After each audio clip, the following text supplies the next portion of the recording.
Hey there, guys, and welcome back to the Travis and Damian podcast, episode 127. You can listen to us on Spotify, Apple Podcasts, Google Podcasts, YouTube, and more. Today, we are talking about Fortnite, Sonic 3 movie, Tom Holland's Spider-Man, GTA 6 trailer, the Game Awards, and more. But as usual, we are going to start with our recent activities. So I'll start first. I'll leave Fortnite for last.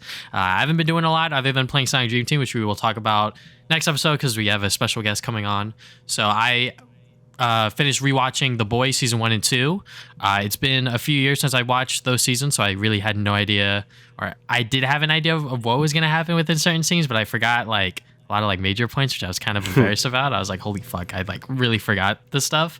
So I'm glad I rewatched it with my girlfriend because I'm just like, okay, like if I'm going to watch season 3, I should like be up to date with like what's going on and whatnot, and especially with season 4 coming up, and they're saying like it's gonna be even crazier than season 3 and everything like that. So season 3, I'm only like a few episodes in. I don't even know what episode I'm in so far, but yeah, The Boys, once again, like it's a Amazon Prime TV show about superheroes being bad guys, pretty much. Like if that hook enough is interesting to you, then it should be a lot of fun. It's very violent, very gory, very much M-rated, if you will. So definitely do not recommend it to those that are younger, but yeah, it is definitely a show that I really enjoy. And then yes, no, go on. I was gonna say like I really do need to watch that show because I've heard nothing but good things about it, and like just we've all seen the memes at this point. Like, I feel like I want to watch it just because of Homelander's like stupid memes. But yeah, it's definitely something I need to do, and I feel like now that I'm like done with school for like a month, I definitely want to catch up with like some shows because I've been really behind on a lot of that shit. Yeah, I've been watching some other stuff too, which I will talk about, I guess, next time. But one of them is the newest Demon Slayer episode or season, because I think they just dropped season. Yeah, quote unquote. Yeah, I was gonna say that was a while ago. Yeah, no, it's been a minute, but yeah. And then I have been playing Fortnite. Obviously, Fortnite OG has ended, and now we have a whole new season. They have honestly way too much shit in it now, which is kind of crazy. The way that Fortnite has evolved over the years, and with this season in particular. Just because, we had the OG Fortnite, and now we have all this new stuff, which includes Lego Fortnite. You got like the Rocket League mode and also like the Guitar Hero mode. So yep. I guess I'll start with Lego Fortnite first. Or should I say the Battle Royale stuff first before I get into the Battle Royale, Lego Fortnite stuff. I mean, the Battle Royale is still the Battle Royale thing. It's a brand new map. The map is pretty much what I would expect from a, I guess, normal Fortnite thing. I'm not like a goddamn esports player or anything like that. So, I mean, it's good enough for me. I do like the new locations and whatnot. Obviously, the Peter Griffin boss fight is always hectic to jump at. I always somehow die when we go there. I'm just like, I hate dropping here because it's just so terrible. Because you don't know whose footsteps are what. There's got to be someone like hiding around waiting for you to like kill Peter Griffin before you could get the medallions, which I think the medallions are pretty cool just because it only regens shield. And it only does it kind of slowly, and it lets the whole game know where you are within like the general area. And yeah, so what do you think about the Fortnite VR so far? Yeah, I've been enjoying the season. Like I know like some people don't like the medallions and stuff. I do think like did you get kind of nutty towards like I guess the later part of the game because I like. When you do an engagement in Fortnite, I feel like an important part is you actually take damage, right? Like, yes, you have to use resources to like every fight you do. Either you just one shot them and like you just kill them perfectly, or you do an exchange, but it still like hurts you in the end because you have to use like potions and like health kits or whatever. I feel like the medallions do mitigate that a lot because if you run out of shields, you kind of just like run away. So I do feel like. I'm like kind of 50-50 on it. Like I think it's a pretty cool mechanic, but I do think the regen feels a little too strong. Even with like one medallion, like you can get your shields up like really quickly. I feel like maybe if you get one medallion, it should just only refill your shield to like 50 or something. And then if you get two, maybe it does it like a little quicker and stuff. I like that's a way I can see them balancing it, but it's whatever. The other big thing is like the mod system, like the whole weapon modification stuff. I'm okay with it. I know some people don't like it because like when they pick up a gun, they like to know like this is my red eye gun, like this has the scope and it's good. I think it makes it kind of fun. Like it makes it a little less repetitive when playing just BR because it's like, oh, I don't know what gun this is gonna be, and I know some people are gonna hate that, and that's fair because you want to pick up a gun and know what it actually does and stuff. Yeah. But I think it adds some like fun little things in it. Like I'm like that's cool, and I think people would be more accepting of it if there was just more mod benches everywhere because there's only like 10 in the whole map for some reason. I feel like if there were like, there should be as common as vending machines. Like it should be like next to vending machines, just have like a mod bench there, because it being such a like a main feature for this new season, it's kind of weird how like exclusive it is. Like it's like all over the fucking, like it's like only 10 in the place, I should say. So yeah, that's kind of weird. But all the other additions are fun. Like the grapple hook is fun. The riot shield is pretty fun. I know people hate the riot shield, but I think it's pretty fun. Yeah. I mean, the riot shield, when I first used it, I didn't know that, like, if they shot it, you would get stunned. I'm like, oh, okay, so, like, that's how you get countered? Because right after that, I just got gunned down and we fucking lost. And I was just like, okay, yeah, like, this sucks. It obviously sucks, but that's the way they're going to counter it, is to actually just shoot the shield, or obviously you flank them or do whatever. But yeah, I think the weapon mods should be a little more common. Maybe not at every gas station, but at a few select ones. Maybe have them randomly spawn at them or whatever.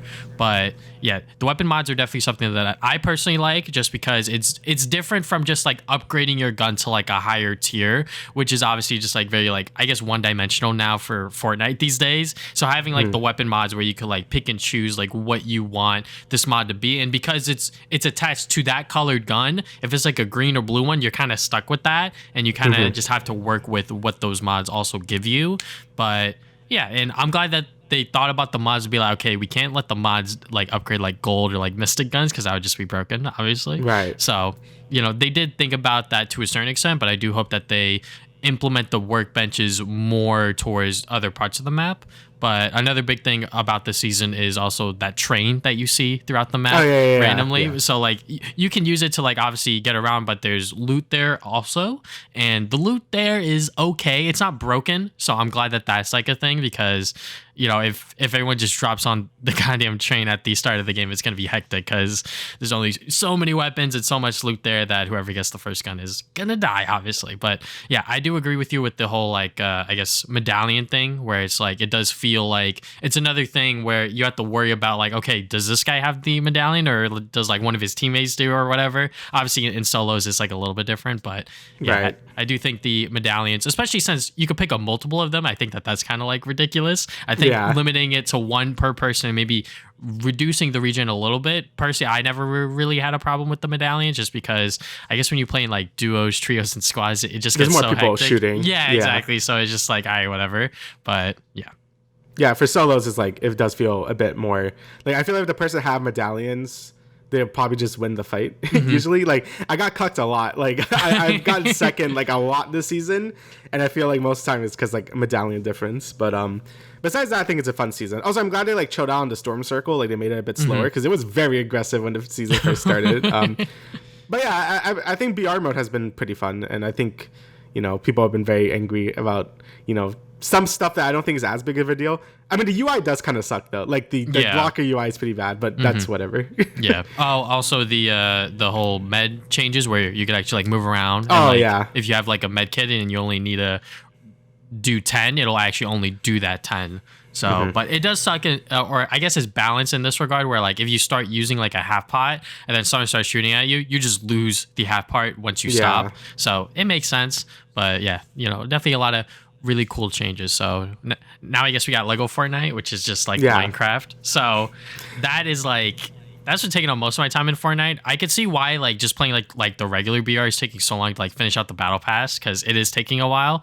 But every single time I do one of these like new modes or whatever, and I'm in them for a you while, get so much XP. You just get so much XP, because you can't tell like what missions you're doing or whatever, unfortunately, when you're in these modes. But you know, when I get out, I'm like, oh shit, I got like this many battle stars or whatever. But Lego Fortnite is surprisingly very fun. It's not just like Lego Minecraft, as like everyone's really like memeing it up to be. It kind of is like that. It kind of isn't. You really have to like build out like a town and like a base, and you're kind of just like working towards that goal. There are monsters and creatures that you could find and whatnot, but like the end goal is to like finish out your town kind of thing. Yeah, I actually really like it, because I love survival games like this and less like Minecraft. So this game, it feels a lot more like Terraria or Dragon Quest Builders, where like you kind of want to make like sort of like this town center where you have all the, you know, all your NPC friends there, have all your like base like operations there, and just like kind of just make a town, right? And I really like that, because when it comes to like making stuff for myself, I don't really give a shit. Like I could just make like a log cabin and I don't really care. But I feel like when you give me objectives like, oh, make this thing for this NPC or do this and that, I'm like, okay, I'll do that. And I really like it. That's why I've been more attached to games like like Terraria especially, like because that game is more like just making a base and like going out and exploring and shit. And this game looks like it's trying to do that as well, and I like that a lot. I think the foundation for this is super good because, you know, it's going for more of that adventure-y sort of angle and making a community in town. And I think that's more engaging than like how Minecraft is just like with the one guy. Obviously, if you're in a server, that's different. Yeah. But I personally really like the systems in this game a lot. And I honestly, it just feels a lot more polished and fleshed out than I thought it was going to be. Like, it has all the things you would expect from a survival game. You know, you have your hunger, durability. It has a lot of Breath of the Wild shit in it, actually. Like, the food buffs look straight up from Zelda. Like, you have, like, you get bonus hearts and cold resistance and some other buffs and stuff. And yeah, right now it's like, you know, it's pretty basic. Like, yeah, there's only like, I think 2 weapon types. There's only like a sword and crossbow with different rarities. There's not like too many. There's only like 3 or 4 enemy types as well. It's not too much, but I think it has really, really good bones and foundations that it could really expand this. And they definitely are, because there was like 2 million people playing this when it came out, which is fucking insane. So yeah, they're definitely gonna keep updating this, like, for sure. But yeah, my first impressions of it is very positive. So yeah. Yeah, I mean, there are definitely like, I guess like small things I wish were in Lego Fortnite. For example, like a ping system or like a compass at the top. Because like every single time like we're traveling and I'm like, all right, where do we need to go? I need to open the map, click on the map, and then look where we're going. I'm like, okay, yeah. I wish there was a compass. I wish there was like a ping thing. So like if like I need my girlfriend to like pick up something, I'm like, here, ping this. So that like, here, pick this up, or we're gonna go here or something like that. Like we can like ping stuff on the map as well. You know, there's like things that are in regular Fortnite that are just not within Lego Fortnite. So hopefully those things will get added later on, because obviously, like you said, there's millions of people playing this mode, and I'm sure there's a lot of people that are only playing this mode just because it's obviously different from Fortnite, where it's like a PvP kind of thing. This is much more like a PvE thing, where you're just like farming, building your town, and just having fun with that. So, and I think having the Lego aesthetic to it also makes up for it as well, because, you know, it's very much like, oh, look, you're building Legos, if you will. So yeah, the aesthetic is a huge part of it, because I feel like if it was just like normal Fortnite doing survival stuff, I think it would still be fun. But the fact that everything's Lego and stuff, I think that adds to its charm like a lot. Like I really like enjoy that it's all Legos and stuff, like building things. You feel like in the Lego movie when they're building shit. I'm like, that's cute.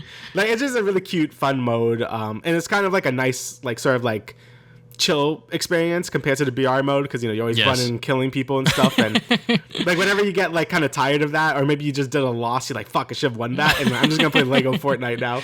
It's nice. I really enjoy that game mode. I guess game, because they're advertising more as like these are just separate games in the Fortnite platform. So right now it doesn't feel like that. It does feel more like game modes, because, you know, they're all pretty like good foundations, but there's not like a lot of content in them yet. But I guess we'll see in the future. I guess we could talk. I mean, I played only like 2 races of the rocket racing. Did you play more than that? We also only played 2, yeah. Okay, yeah. So I definitely think this one is like okay. Like, I think it's just like it does feel a bit bland. Like the actual racing feels good. Like, you know, you have your drifting, your boosting, and whatever. Yeah. But I feel like there's not like a lot of sauce there. If you know what I'm saying. Like, it just feels kind of bland. I think if the tracks were more Fortnite-y, if this makes any sense, I think if the tracks like all the tracks just feel like, here's generic race course, right? Yeah. I feel like if you were like racing through Tomato Town or fucking Tilted Towers or some shit, like, you know, add some of that Fortnite flair to it. Maybe if it had more like vehicular combat or something, like maybe add like something more spicy to it. Because right now it just feels like this is a racing game. And like, yep, it sure is. And it's okay. Yeah. So it's all right. Yeah. I think that, like you said, maybe adding in like that Fortnite flair. I was thinking about like Jack X and like Twisted Metal, just like adding that sort of like mechanics where you could just like crash into people and just like blow them up or something like that. I think that would be pretty funny and also kind of crazy to do. But yeah, you know, it's all right. I don't know exactly what rewards you get for playing that mode extensively, because I've been doing the Guitar Hero mode a lot. Yeah, so like I think you get XP regardless. I think you get like, if you play 3.5 hours a day, you get like 5 levels or some shit. That's something crazy. like that. I mean, that's a lot of hours, by the way. But like, I think you just get a shit ton of XP regardless. And I think if you reach gold rank, you get like bootleg Gwen Stacy, like on the rewards. But yeah, the other game mode I was playing a lot was the music mode, the rock band mode. Yeah, and that's pretty fun. I you know, I feel like this year I definitely have like a I don't know what you call this. appreciation for rhythm games. I feel like I've always been really terrible at them, but I feel like after playing Hi-Fi Rush and Theater Rhythm, I'm like, wait, maybe I do like rhythm games. I don't know why. When I was younger, I was just so bad at Guitar Hero that it kind of just put me off forever. Yeah. But after playing this game mode, I'm like, you know what? Maybe I do like this a lot. And yeah, it basically works exactly like Rock Band, where you have like the 4 like main instruments and stuff, and you can have like a band with people, so you could like everyone could play together using like whatever part of the band that's not filled in yet. And yeah, I mean, it basically plays like how Rock Band was. I mean, I didn't play a ton of Rock Band, but what I remember from it was that you had the 4 different like instruments, and then everyone would do stuff. So yeah, I mean, it feels good. Like I didn't notice any latency or anything. I know some people have some issue with the controls, but on keyboard you could just kind of like bind it to whatever. So just put it wherever's comfortable to you. But yeah, what do you think about it? Yeah, I mean, as someone who kind of grew up within, I guess, like a Guitar Hero Rock Band household, because my brother loves those games. Yes, he does. He loves those games. And so I kind of just played them with him on a lower difficulty as he was doing like expert and hard and stuff like that. But, you know, me personally, I'm still rocking like medium, sometimes hard. I mean, the expert difficulty, I've seen some of those like highways of like the notes. I'm like, man, this shit's crazy. Like some of the people that are doing full combos 100% on some of these songs, I'm like, you guys are kind of wild. But yeah, I mean, it is pretty much what you would expect from like, I guess like a Guitar Hero Rock Band clone. But you know, it is Epic Games. They do own Harmonix or whatever. So they are the ones that did Rock Band and also the first 2 Guitar Hero games, so they know what the hell they're doing. But yeah, it is kind of cool, very funny to see like Fortnite characters just like acting and like dancing and stuff like that. I think that's like the biggest charm of it. But also like it just works. Like every single instrument has the same highway, same 4 notes, different combinations depending on your instrument. So yeah, it works. Yeah, it does add some replay value because, you know, obviously you have the different difficulty modes, but playing each song with a different instrument does have like a new like musical chart. Like they all like all feel a bit different. Some of them do kind of suck. Like, you know, if you're playing a song that's mostly vocals, like, and you're on guitar, there's gonna be like 30 seconds of downtime. Like, so that's pretty bad. But you know, obviously it's just song dependent. And I think like my only real issues with it is there's not like a lot of songs to start with, because like you have like a free rotation of songs that come in like each day, I guess. And the free songs they give you, there's not like a lot of them. I only have like 3 or something. Like, so there's only like 9 songs in total, which is kind of like a really low amount. You know, you start to feel like it being repetitive after like a few like an hour, basically. Yeah. And the pricing is also like, it's very pricey. Oh yeah, it's like it's crazy. One song is $5, which is fucking insane. Like, if they were like 200 V-Bucks, I think that would be fine. But $5 for a single song is outrageous. And like the battle pass is like 18,000 V-Bucks or something. Like it's like $20 basically. Which is like double the price of the normal battle pass, and it only has like 1/10 of the rewards basically. Like, you know, obviously like hopefully they adjust the prices, because I do think it's like way too expensive for like anything in that game mode right now. But again, just like all the other game modes, I think the foundation is really good. I like it a lot as well. Like I think it's like probably my second, like my least favorite is definitely the racing one, just because like it's kind of bland. But this one is also pretty good. If they fix the pricing, I think it'll be good. So. Well, as a fellow weekend enjoyer, you know, $18 is still kind of crazy. I do see that you only get, I believe, like it's like Gundam style, and then blinding lights, and then a couple of other cosmetics, along with obviously, obviously like the weekend skin. So that is like the big selling point that a lot of people are going to be playing. And I did buy a few songs. One of them obviously being Olivia Rodrigo's Vampire, because I fucking love her. That there. I'm like, I was like, yeah, you know, it's 500, but you know what? I'll buy it anyways, because. Yeah. You know, it's pretty cool to see that Epic Games is sort of making Fortnite the amalgamation of like pretty much everything that they have in like a weird sort of light way. This can also like figure out like what they can do with these other IPs, right? Like if they really wanted to bring back Rock Band and bring back like those plastic peripherals, they can now, kind of, you know, because now you have all these Fortnite kids that are probably gonna like playing that mode only, and then if they do come out with like a Rock Band 5 or whatever they do, it'll probably sell better now than it did before this mode came out. Yeah, I could definitely see them like making like Fortnite branded like guitars and drum sets or whatever the fuck. So like if they wanted to do that, and so you could play this mode, that'd be pretty sick. Because I mean, I'm pretty sure this is the closest we're gonna get to like a new rock band in like forever. Because yeah, like Harmonic is just gonna be doing this, I guess. 'Cause it's gonna be more profitable. Yeah. But yeah, so far I think this whole metaverse experiment with Fortnite is doing really well, and you know, right now it really is one of the best live service games out there because it's just continually to push like newer stuff and just more content to play through. Because Epic has just a shit ton of money, so yeah. They do have a lot of money, but yeah, that's pretty much everything I've been doing other than Sonic Dream Team, which, like I said, talk about next episode. Yep. So for me, I finished up Mario RPG. It wasn't like a lot because it was like an hour I needed after that last podcast. And yeah, the game is great. Everything I said last time still applies. Like I think the game has all the charm of the original game, just updated. It looks beautiful. All the remix music is so good. It really just showed like how much I miss having like just wacky original characters in these Mario RPGs, because you know the newer Paper Marios are just like super bland to me. The gameplay in them just doesn't matter because you can't level up. You can't like just like, I don't know why they even made them RPGs like the new Paper Mario games, because you barely like, you don't level up. You don't like, money is useless. Like everything about the newer Paper Marios just feels super flawed to me, like just gameplay wise, that I could never bother to give them a shot. Like after Sticker Star, I was basically just done with it. Yeah, same. Like I know, like I know Origami King has a better story than the other two, but even then, I'm like, the gameplay is still like, you just kind of run around, like you don't have to fight anything. Like what's the point of any of this? So yeah, I was, you know, before this remake came out, I was basically like, I don't think Mario RPGs will ever be like good again. But then this came out and it just showed that yeah, this is better than like the last 10 years of Mario RPGs we had, because it's just really good. It's super charming. The characters are great. It's just a fun, lighthearted ride, and I love it so much. And again, like I said before, it's a great starter JRPG for people that aren't too into the genre, just because it's really short. It's only like 10 hours. Like for a JRPG, that's fucking like short as hell. You know, I think the gameplay is fun because you know, it's turn-based, yes, but like you have the action commands to really keep you on your toes. So if an enemy comes and hit you, you still have to actively dodge it or block it. And when you do attacks, if you want big damage, you have to do the action command correctly. And I think that keeps the gameplay like more engaging than a typical turn-based RPG for certain people.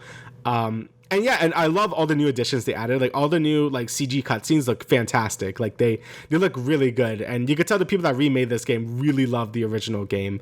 And I think the game was selling pretty well, and I really hope they make a sequel to this. I would love to see like where they go making a sequel to Mario RPG, since you know after this game, they sort of branched out to Mario and Luigi and then Paper Mario. So it'd be cool to see a sequel to like the original one that like started it all. So and it would be cool to see like Geno and stuff again as well. So yeah, the game is fantastic. I highly recommend it to anyone that wants to play a Mario RPG or any RPG. And yeah, I think the game is just really good. Please buy it because I want more of these. I don't want to go back to shitty like new Paper Mario, please. Besides that, I haven't been playing like a lot because, you know, I was busy with finals and stuff, but now that that's over, I'm gonna need to play a shit ton of games. But I've been catching up with some Godzilla stuff because Godzilla Minus One came out and I went to see that. But before that, I went to watch Shin Godzilla because I actually never watched this when it came out for some reason. I don't know why, because I love Godzilla, and the dude who made this, Hideki Anno, made Evangelion, and I love Evangelion, so I'm like, why did I not watch this? So I finally watched it the day before I watched Minus One, and you know, at the time, now Minus One is kind of like the newest, like, you know, everyone loves Minus One, but before that, everyone loved Shin Godzilla, and I could see why. The movie is very good. It's more, you know, it takes Godzilla less like a, oh, just giant stupid monster, like, you know, destroying the city. And I love that. You know, I love giant stupid monster fighting other giant monsters. Like, I think that's super entertaining. And that's why I really like the MonsterVerse stuff. But, you know, this one goes more back to the 1952, 56. I forget when the original one came out. But when the original Godzilla came out, it was more like, Godzilla was more of like a metaphor for like obviously nuclear destruction and like the horrors that comes with it. And it was a very personal movie for the Japanese people to make that movie. And that's why, you know, the original Godzilla is still like praised for what it is, just because of how much it meant to like, you know, Japan. Shin Godzilla kind of takes that same approach, being it's less of a metaphor for nuclear warfare. It's more like a metaphor for the horrible response the Japanese government had to that triple disaster of the earthquake, tsunami, and nuclear disaster incident that happened in 2011. So this has like a lot like politicians basically being really, really stupid and being like, like we don't know what to do here because there's no like set rules of what we do with like all these natural disasters happening at once and stuff. And you know, you can really feel the frustration that Hideki Anno had for this like lack of response time for this disaster, since so many people died due to the lack of response time from all these Japanese politicians. And it's something, this disaster really did spawn a lot of really good Japanese media from that. Like Persona 5 actually is also based on that lack of response time from the Japanese government. And me playing, like, I know this sounds really weird, but me playing all these other Japanese games, like same thing with Nier, also like makes fun of the Japanese government just basically just being like super rigid and super strict on like bureaucracy and never like adapting to the times. They're too slow to do anything. There's so many rules in place. And this movie is like just basically a gigantic satire of that. And I think it really fits it super well. And by the end, the main characters are basically just like, fuck it, we're going to do our own thing. And then like stop Godzilla by just going crazy with their plans and stuff and like screwing any previous rules and stuff. And I thought it was really well. I think as like a metaphor for that stuff, I think Shin Godzilla was really good. And obviously as a giant monster movie, it was also great. It really has the Evangelion blood in it as well, because Shin Godzilla basically looks like an angel from that show. He looks super creepy. He's really weird looking. All his atomic breath scene is like so good. The music as well is really good since it takes the same composer from Evangelion as well. Just a great movie overall, and I can see why it was so praised, because I ended up really loving it. Then you have Godzilla Minus One, which I went to see the same day as the Game Awards. It was like I was busy that day. But yeah, I was gonna watch it anyway. But after hearing all of the praise, this movie has been getting so much praise from everywhere. I'm like, okay, I'm happy I decided to buy tickets to this. And yeah, the movie is great. So it's also again, it's basically taking that same formula from the original Godzilla, where it's like, Godzilla is the only monster and he is more of a metaphor. This time it is going more for the World War II angle, since this happens literally right after World War II. So this is right after Japan lost the war and stuff. So, Japan's arriving into shit. And then Godzilla comes out and it's like, oh, and that's why it's called Minus One, because like Japan's very fucked and like here's Godzilla to fuck things up even more. But the thing that this movie does that no other Godzilla movie really does is focus on the human characters like a lot. And actually gives them all like unique like personalities, and like you actually care about them. And like when a character actually dies in this movie, or like something bad happens, you're like, well, I don't want that to happen. Like this is the first time I didn't want Godzilla to fuck shit up, because you actually really cared about the characters in this. And I think that really goes with the acting. Like the acting was super good. Obviously I think it's only sub, but that the actors like really played their hearts out. Like all the emotional scenes are like really good, as it follows a ex-kamikaze pilot throughout the war, and how you not actually killing yourself as a Kazakami. You know what I'm saying? Yeah, that's like a horrible thing to do. It's like a disgrace to like Japanese culture or whatever, because honor, die with honor and shit like that. Mm-hmm. So following him and sort of like try to figure out like life is worth living beyond just doing your duty and stuff, and like the whole thing with Japan dying for your honor is kind of bullshit anyway. I think that was a really cool message to see. And it is also again another movie that's really critical towards the Japanese government as well. So yeah, that's why it always makes you laugh when people say, oh, Godzilla movies can't be or are never political, when it's like the first movie was based off like heavy political themes and stuff. But yeah, I think the movie was like super good. It's just a really good wartime movie with a really good message. And honestly, it's a lot more uplifting than I thought it would be. Also, the CG was very good. I think I know I heard some bad things about how they were treating the VFX workers, which is like, unfortunately, that's just true for like every major movie that's been coming out recently. But I think the CG was still done really well. Acting was really good. I highly recommend anyone to see it. Even if you're not a Godzilla fan, I think it's just good as just like a wartime movie. And yeah, I think it was fantastic, and it deserves all the praise it's been getting. So yeah. Yeah, that's definitely a movie that I still want to see in theaters, but I think it might be leaving soon. So yeah, maybe I'll have the time. Hopefully they extend it, because it is doing very well in America right now. Like I think it made like a bunch of money. It's funny because like two foreign movies have been doing super well. The new Miyazaki movie and now the Godzilla Minus One. So it's pretty cool to see them really get their I guess time in the light, because in terms of like American blockbusters, we haven't been doing too well lately. So not since Barbie and Oppenheimer came out. So yeah. You are correct in that regard. But yeah, definitely gonna have to see that. But yeah, we're going to move on to our new segment of the show. We're going to talk about things within the gaming and entertainment industry before we talk about the Game Awards, because that is a whole other beast in and of itself. So first up, we got the Sonic 3 movie teaser photo. We got a image of Shadow. I believe this is just like the statue that they're using to like place him when like they're like recording scenes. They'll just like place him there and be like, all right, he's gonna like do this stuff or whatever. So I don't know how movie making is done, but hey, you know what? We get a first look at what Shadow is potentially gonna look like within the movie. Obviously his shoes, the iconic shoes, the sort of inhibitor rings and everything like that. I mean, yeah, this is gonna be hype. I mean, I cannot wait to see how they actually execute the story off, because obviously within Sonic Adventure 2 and Shadow the Hedgehog, there's a lot of, I guess, like mature themes that you don't want within a PG Sonic movie. So shoot a kid. Yeah.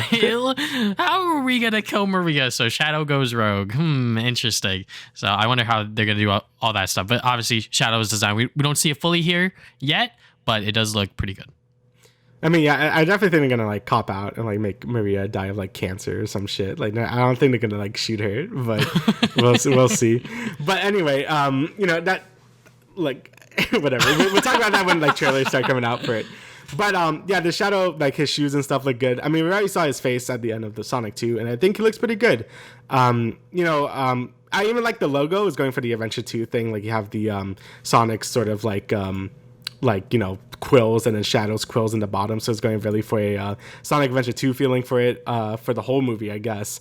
And I just hope they play Crash 40. Like, I hope we can live and learn. Like that's like my only hope for this movie. Like, if they do some big finale, I don't know if they're gonna fight like Final Hazard or BioLizard or whatever, but I want to hear live and learn at some point in this movie. But yeah, I never thought I would be this hyped for a Sonic movie in my life, like, but here I am. I'm unironically very excited for Sonic 3, and I really do hope they pull it off and make it good, because I don't know where they're gonna go from here. I don't know if they're gonna keep doing Sonic sequels, if they're gonna like do something else, but yeah, I'm all down for it. Seeing Shadow back in like the limelight, I'm all down for that. So yeah, I think that this movie is definitely gonna pique a lot of people's interest, just because Shadow, even though he hasn't been in a lot of stuff lately, obviously he was in Sonic Prime and whatnot, but he hasn't had like a main role within a Sonic game in years. So for a lot of people to be excited for this movie, because Shadow is just such a cool character, right? Obviously. Oh yeah, dude. So for this movie to have the expectations that it has, I mean, it's goddamn understandable. This is a retelling of Shadow's origin story, and how are they going to do it for the Paramount Sonic universe has yet to be seen, but a lot of people have high expectations, and yes, I'm with you on that they should most definitely try to get Live and Learn or some other iconic Sonic songs in there, because I feel like that is something that has been missing within the Sonic movies as a whole.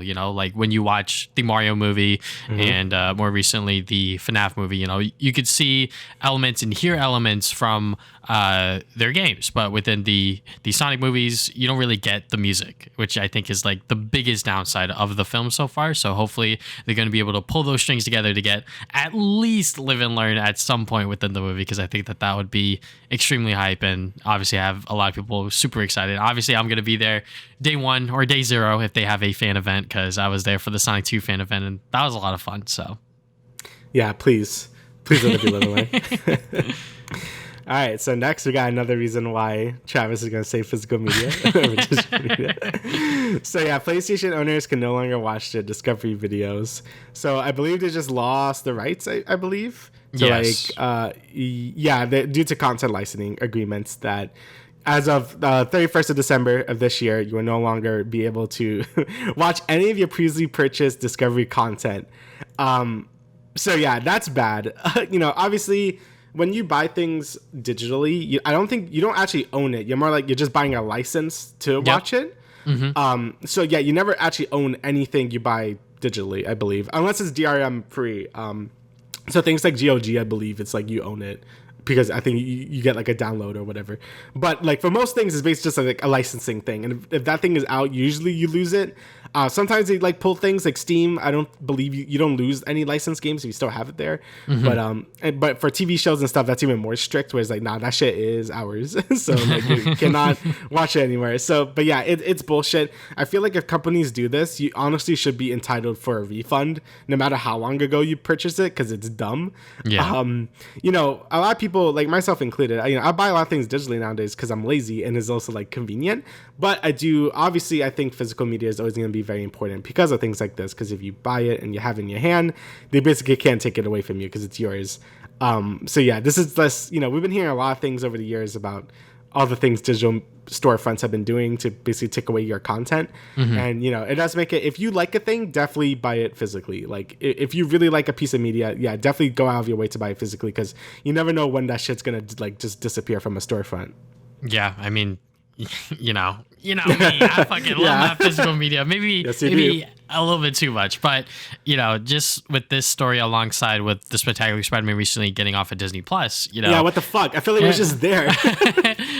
Things like this where it's like, okay, yeah, when shows leave streaming services, or when you have a situation like this where it's like the content you literally purchase with your own money, you can't even watch anymore. It's like, okay, yeah, like that just sucks. So what are you gonna do? Well, you can't really do much, because now I guess you're gonna have to rewatch the content or find another way to own it or whatever. So yeah, obviously this isn't going to affect a majority of PlayStation users. It's only going to affect those that really purchase those Discovery films and programs or whatever. So yeah, obviously this is why I try my best to buy things as much physical as possible, especially when it comes to movies and TV shows, because it's just like, okay, yeah, like if I really like this thing and I want to rewatch it at some point, I'm not going to rely on Netflix to have it there all the goddamn time, because licenses, especially with Netflix, expire day in and day out. So it's like, okay, yeah, like now I'm not going to be able to watch this thing. I've looked into, purchasing things like the Daredevil Netflix series on like Blu-ray or whatever. And, I believe season 1 is available within the North American region, but I think if I want season 2, it's like I got to like import it or whatever. So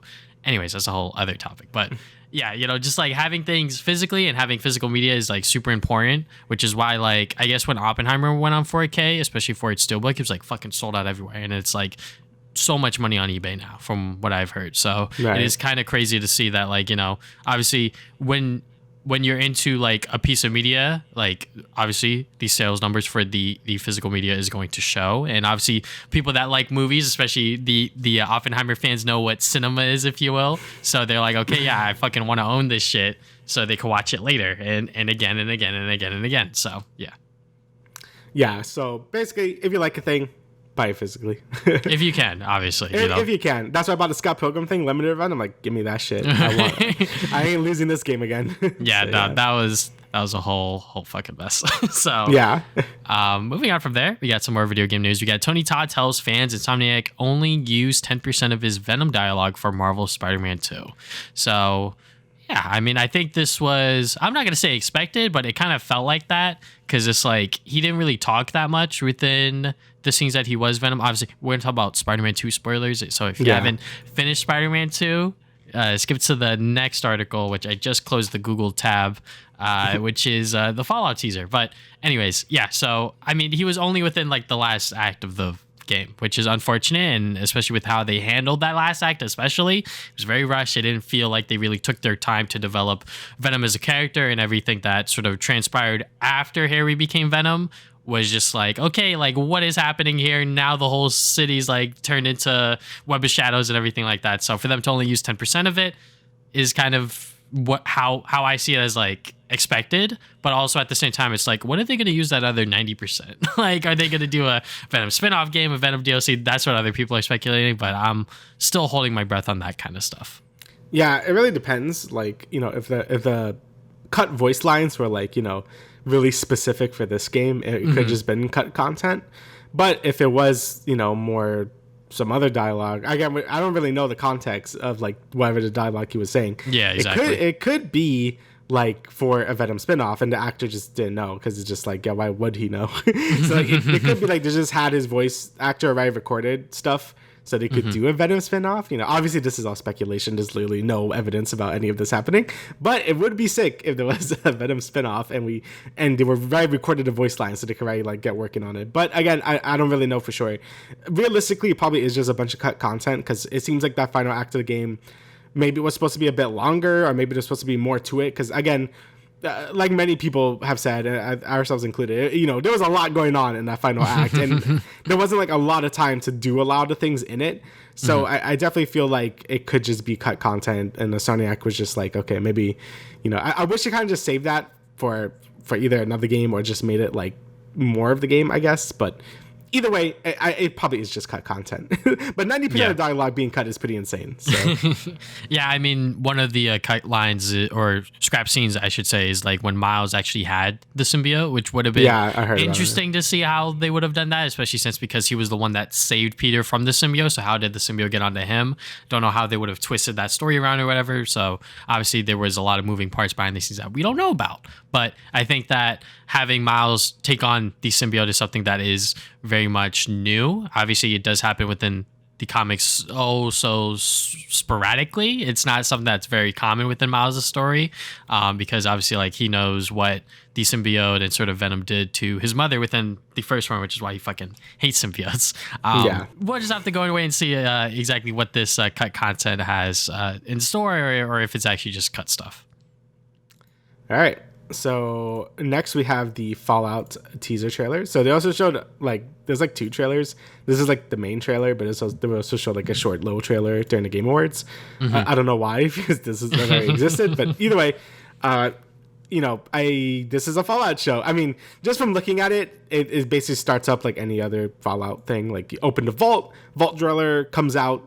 They're going to get into wacky shenanigans, right? It looks like, I think this is LA. I think this is set in LA. I actually have no idea where this Fallout is set in, since that's usually a big thing for the Fallout games, like where they take place and stuff. I believe it's LA though.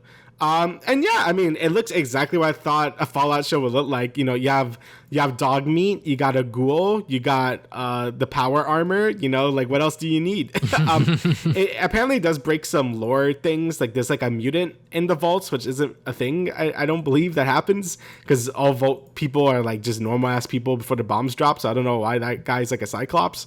But I think the effects look pretty good. Some things do look a bit cheap, like when Dogmeat's like having that severed hand in his mouth. It looks like from like fucking Spirit Halloween, so that looks a little weird. But like I think the power armor, the ghoul, the little like the helper robot guy, I think they all look pretty good.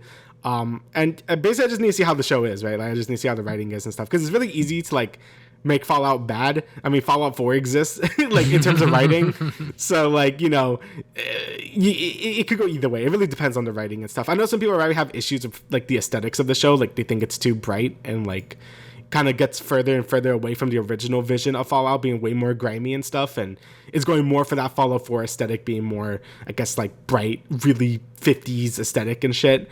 But I don't know. When it comes out, I'll judge it and see if it's like any good or not, because I do enjoy Fallout, but it mostly comes down to the writing, so I guess we'll see. Yeah, as a person who has never played a Fallout game, it looks like Fallout. I can say that much. There's definitely a lot of iconography and sort of, like you said, Fallout 4 colors, if you will, that they have within the show. So it looks like the production's there, the money's there, but is the writing actually good? That's what it comes down to for a lot of TV shows. We see the Halo show. It got greenlit for a season 2. It looks like Halo, but the story isn't Halo. I mean, you can watch it all on YouTube for free now, I believe, because they're just like... That's crazy. Yeah, because they're just like, well, no one really watched it, and like, if we want to hype up season 2, we'll see if, some people that have the time to watch all of this content for free now on YouTube, sure, why not watch it? And then maybe they'll subscribe to the service to watch season 2. But yeah, Fallout, it looks like Fallout. That's all I can really say. But it is slated to come out April 12th. Yeah, hopefully it's good. I would like, it's kind of smart what they're doing with like Bethesda's holding fans over, because it's like, we're not going to get a new Fallout game for a while, since they're going to do Elder Scrolls 6 and then Fallout. So it's going to be a long time till a new Fallout game actually comes out. So this is a nice way to like hold fans over, basically. So hopefully it's good. All right, so next we got is Suicide Squad Isekai. We got a second trailer for it.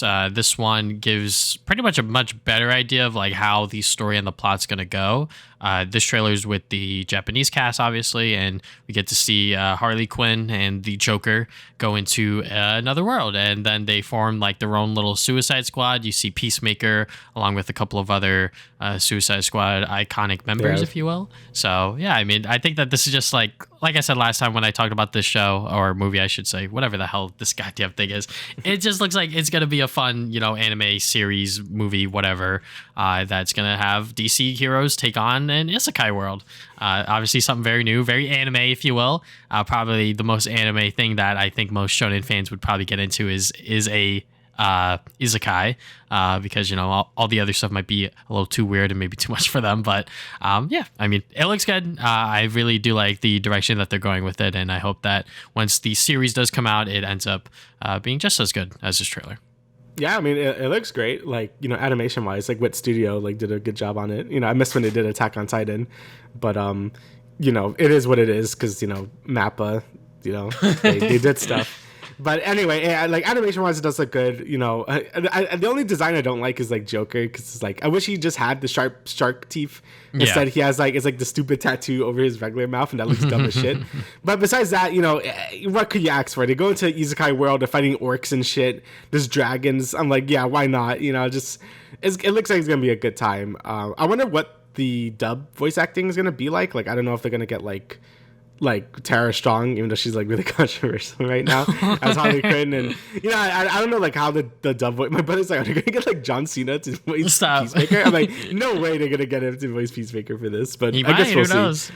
Yeah, I guess we'll see. So I'm pretty interested to see what like the dub voice acting would be like if they get any notable people. But either way, it looks like it'll be a fun time. It's not something to take too seriously or whatever. It's just watch it, have dumb fun. That's all that is. All right, so next we got addressing a rumor that we talked about last time. Kevin Feige confirms they will not resurrect Robert Downey Jr.'s Iron Man, at all, because that was a rumor that was happening last time. And we have a quote here being, "We're going to keep that moment and not touch that moment again. Well, worked very hard for many years to get to that, and we would never want to magically undo it in any way," which is great. I mean, that's basically what I said last podcast, being like, even though it's like, I guess, comic accurate to like bring back everyone from the fucking dead at some point, I personally really hate when a character sacrifices themselves and they magically come back with like nothing wrong with them or whatever. Like, I definitely feel like that's something that always like really kills the moment for me, because I don't know, I feel like the character did it for a reason, and just undoing it all just because they're there. And usually when they come back, they don't do anything anyway. Like the story arc is basically over. They're kind of just there to be there. So I'm happy that Kevin Feige sees it that way, and kind of addressed the rumor that them bringing him back or whatever, that it would have been a stupid idea to begin with. Maybe if they want to do flashbacks and he's there and he wants to do it, then sure.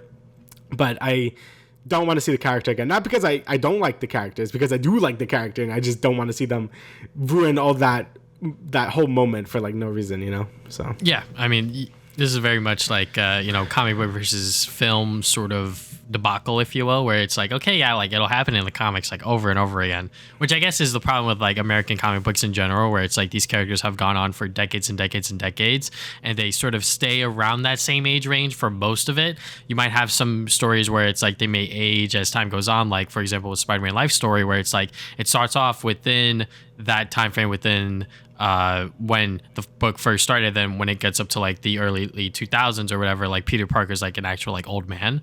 But for the most part, when it comes down to like main series sort of continuity, if you will, it's like they stay around like that same age or whatever. So for them to be like, hey, we're not gonna resurrect Robert Downey Jr.'s Iron Man, it makes sense. I think that if they were to do that, it would be a very expensive film for the most part, for one, because obviously Robert Downey Jr.'s cost as he was getting further and further into the MCU, because he was so key and pivotal to what they were building up, it's like, okay, yeah, like we can't like really afford him anymore. And also like his story for the most part over the whole 10-year journey that they went on was not planned whatsoever, but they got to that conclusion that was right and fit for him, that it made sense for them to sort of kill his character off, and it all paid off, and people were emotional, cried in the theaters, if you will, and yeah, I think that this is a very understandable move from them.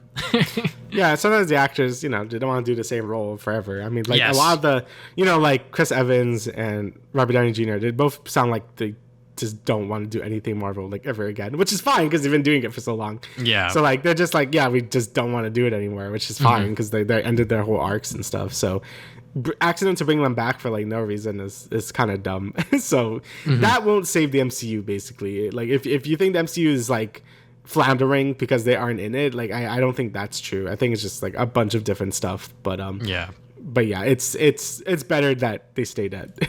Like, you know, not having characters that people actually do care about because they sort of threw them into all these new shows and not everyone's watching those shows, and then they introduced them in the movies and it's like, who the hell is this? And it's like, I don't care about them. You know, we saw that with Doctor Strange 2, and to those that did watch the Marvels, I'm sure most of those people did watch the Disney Plus shows just because the movie did flop, and to those that did watch it were probably already invested in the MCU as is, but that's a whole other topic. But more MCU stuff. Tom Holland will only play Spider-Man again if it's quote unquote worth the while. So I believe within this Collider interview that he did, he feels very protective of the Peter Parker character in Spider-Man, obviously, because, you know, he loves Spider-Man, even though, you know, Spider-Man fans hate Spider-Man the most, which we will get to later on with the whole Spider-Man 2 Game Awards debacle. But yeah, it's very true. Spider-Man fans hate Spider-Man the most. It's like without a doubt. And he wants to do a movie/story worthwhile that is enough for a fourth installment. And my theory, and what a lot of people's theories are, is that like Tom is rejecting like all the fucking multiverse ideas that like Sony's throwing at him. It's like, but like we could merge like, you know, Tom Hardy's Venom with like your word. He's like, I don't fucking want that. Like, I don't want that shit. Give me like a grounded Peter Parker story. Give him a movie that doesn't involve the other MCU stuff, because every single time Tom Holland takes on the Spider-Man role, it always involves something else within the MCU. Like Homecoming involved Iron Man to a certain extent, and him wanting to be part of the Avengers. And then Far From Home dealt with the aftermath of Endgame. And then No Way Home was kind of like, it didn't deal with the MCU fully, but it still had Doctor Strange in it, where it's like, okay, yeah, like this isn't like a solely like Peter Parker Spider-Man story, and not one that's grounded either. I feel like every single Spider-Man movie that he's had so far was very much big and bombastic and sort of had like a lot of different things going on. So, you know, for them to, you know, give him a story, give him a movie that is just like in New York City, just have him, you know, try to figure out what the hell he's doing now that no one knows who Peter Parker is. Literally no one knows who he is anymore. Just give him a story that Tom likes and Tom feels is worthy to be called Spider-Man 4. Yeah, I agree. I mean, that's what I thought they were going for anyway. So if they try to rope him into the multiverse things, like I feel like that kind of ruined everything they built up with No Way Home, because it's like, yeah, no one remembers who he is, and like he's basically like that was his whole origin story, as we predicted many years ago when we said that what they were trying to do. And yeah, I mean, like you said, like, yeah, Spider-Man fans hate. If Spider-Man fans are the ones that hate Spider-Man, I feel like that's like any fan base though. Like they're always gonna be like the most critical people, are always the ones that like the series the most. Yeah. And yeah, and you know that goes with like, you know, the Disney trilogy as well with these movies. Like, you know, some people hate them and whatever. But I'm happy that Tom Holland seems to like know what he wants for the character, and he wants it to be more grounded Spider-Man stories, which is good, because I do feel like a lot of recent you know, I've been loving all the recent Spider-Man media we've been getting, but I do feel like we haven't really gotten a nice grounded one in a while that's just like Peter Parker dealing with some shit, because there's always like a lot of this stuff happening. So it's gonna be cool to like kind of just be like, here is Peter, and maybe he fights like one of the villains, and like that's about it. That'd be cool. So hopefully Spider-Man 4 or whatever it ends up being called kind of deals with something like that. And please stay away from that Sonyverse. Like I do not need that stuff crossing over. Yeah, I mean, if they were to do it, I'm just like, how would they do it? Like, how are they gonna connect everything together? Then what's gonna happen afterwards? Like, what's Spider-Man 5 gonna look like? What's Spider-Man 6 gonna look like? It's Morbius. No, please stop. God damn it. You know, like I haven't watched Morbius yet. I kind of do, just for like shits and giggles, but I'm just like, okay, yeah, I hope Tom Holland gets this next set of like movies, you know, with 4, 5, and 6, that they are worthwhile and ones that he can be proud of, and hopefully the Spider-Man fan base can be happy with, because, you know, Spider-Man fans are definitely very much insufferable on Twitter sometimes, where I'm just like, you really don't fucking like Spider-Man, with how much you're like hating like this one version of the character. I'm just like, okay, yeah, like it's not that serious. I mean, obviously there's like versions of the character that are just like outright awful, like the Ultimate Spider-Man cartoon, in my opinion. Like that show, first up, killed Spectacular Spider-Man, and then also it's just like a really bad adaptation of the character. And also Drake Bell voices him, so, you know, it's also another layer to add on top of it. But anyways, yeah, I just hope that whatever we get from the next Tom Holland Spider-Man movie, it is, like you said, worthwhile. Yeah, I mean, it's just fandoms in general being insufferable a lot of the time, but it is what it is. All right, and last but not least, probably one of the bigger things that happened was the GTA 6 trailer. So it finally happened.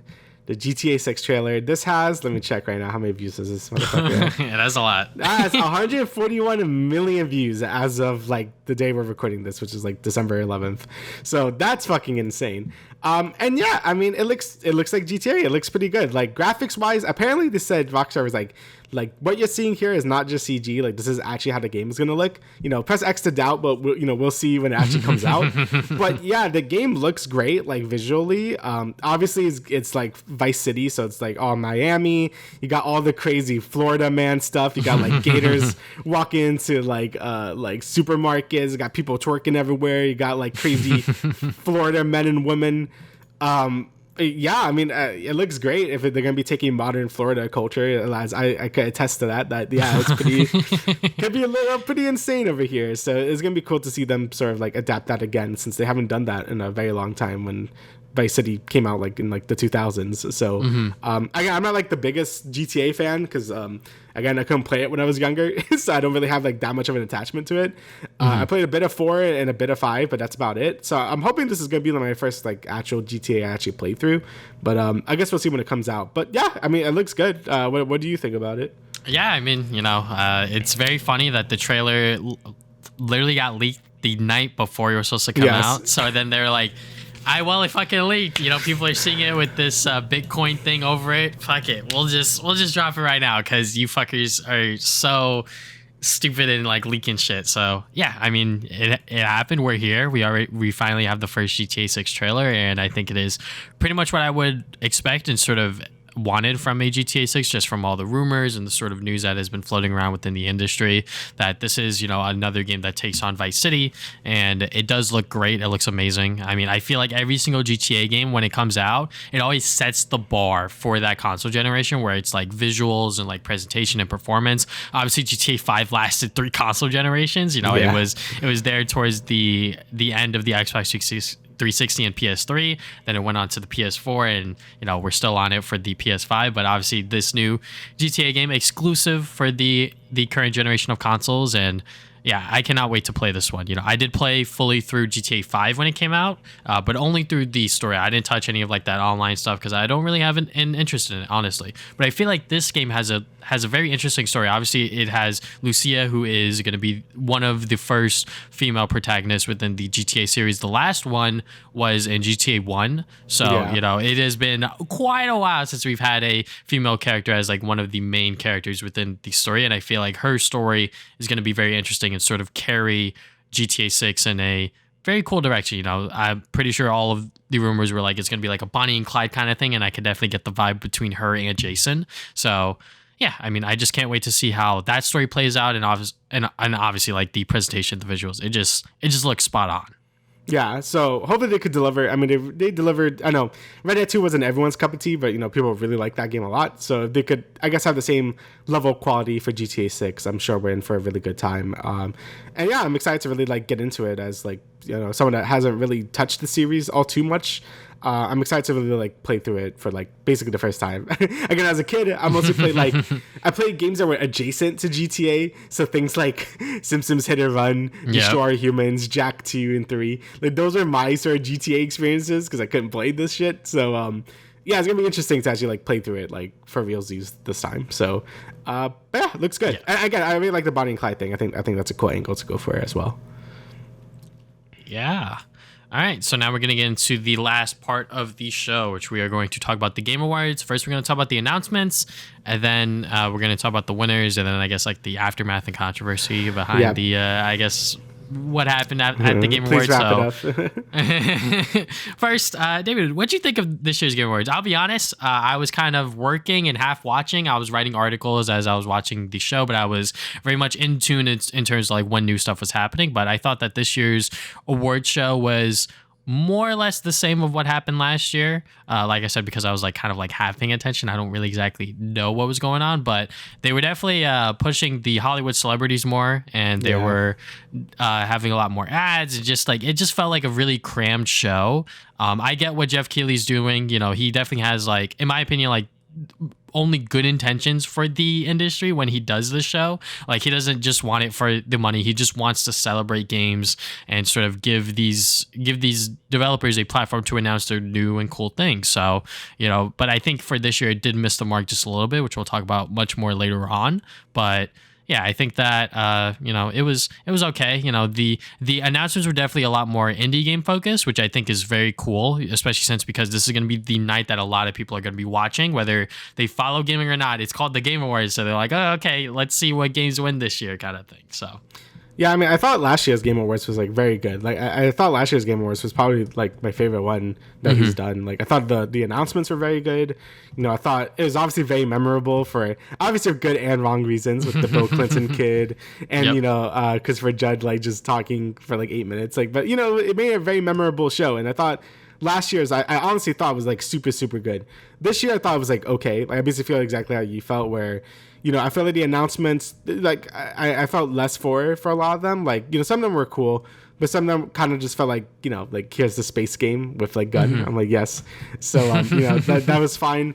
Like you said, like, the celebrity appearances really are starting to, like, kind of bother me a bit because it's just, like, they don't feel, like, super needed. Like, I feel like they should be, like, the developers, like, maybe presenting their game. Like, I get why, like, Anthony Mackie is there because, like, oh, he was in the Twisted Metal show. Or I forget his name. Shang-Chi. What's his actual name? Yeah, Shimu Lee. Like, I get why he was there as well because he played a villain in Stormgate or whatever. But he probably should have gotten just a developer from that to do it. But I don't think star power really matters that much for like the Game Awards because people don't really care. But either way, and obviously we have the whole controversy with like the please wrap it up stuff. And I feel like this year ends up feeling like he did too much of a course correction from last year, where he's like, okay. I gotta make sure that we gotta move on, but I feel like it was way too much. Like, yeah, we'll talk about that later. But yeah, it was definitely like it was just okay. I think it ends up just being an okay show. But yeah.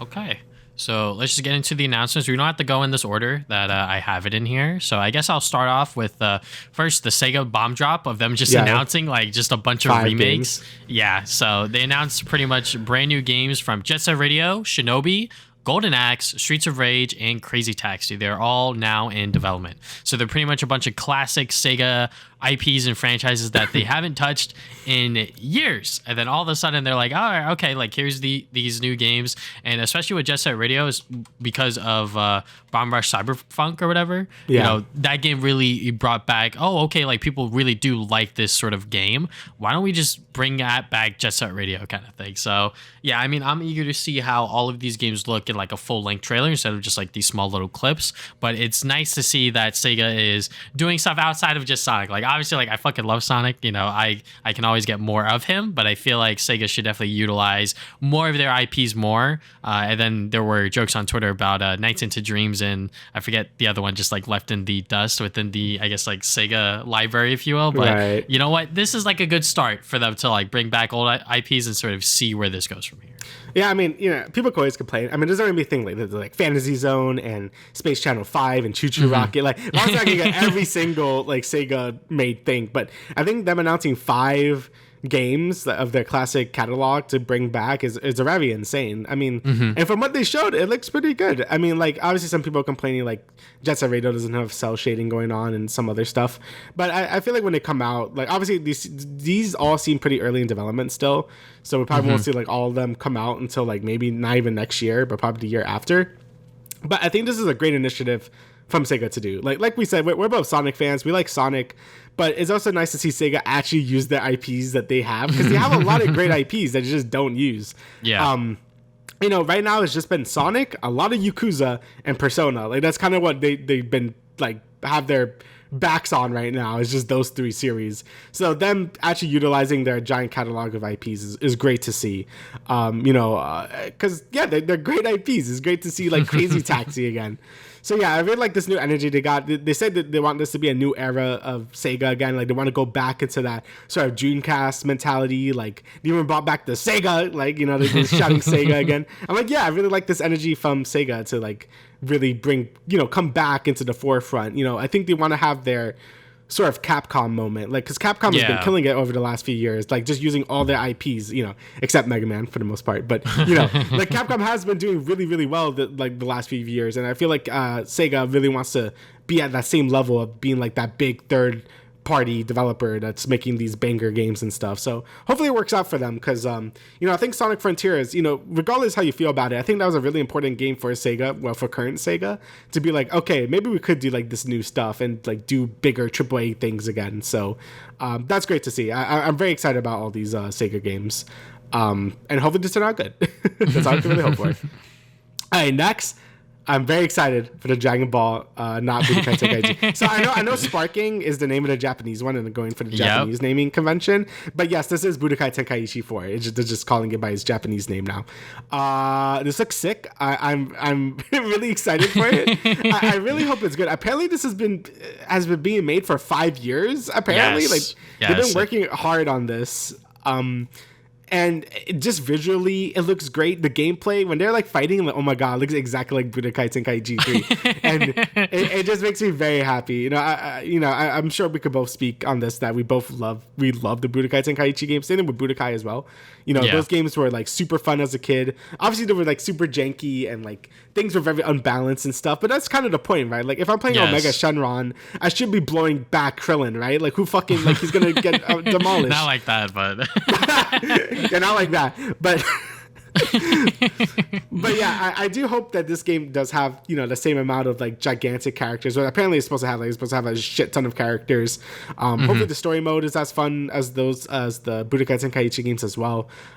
There's a lot that could be done right with this. Also, a lot that could go wrong. But I'm hoping this is good, because I'm very excited for this. It's probably the most excited I've been for a Dragon Ball game for a while. So yeah.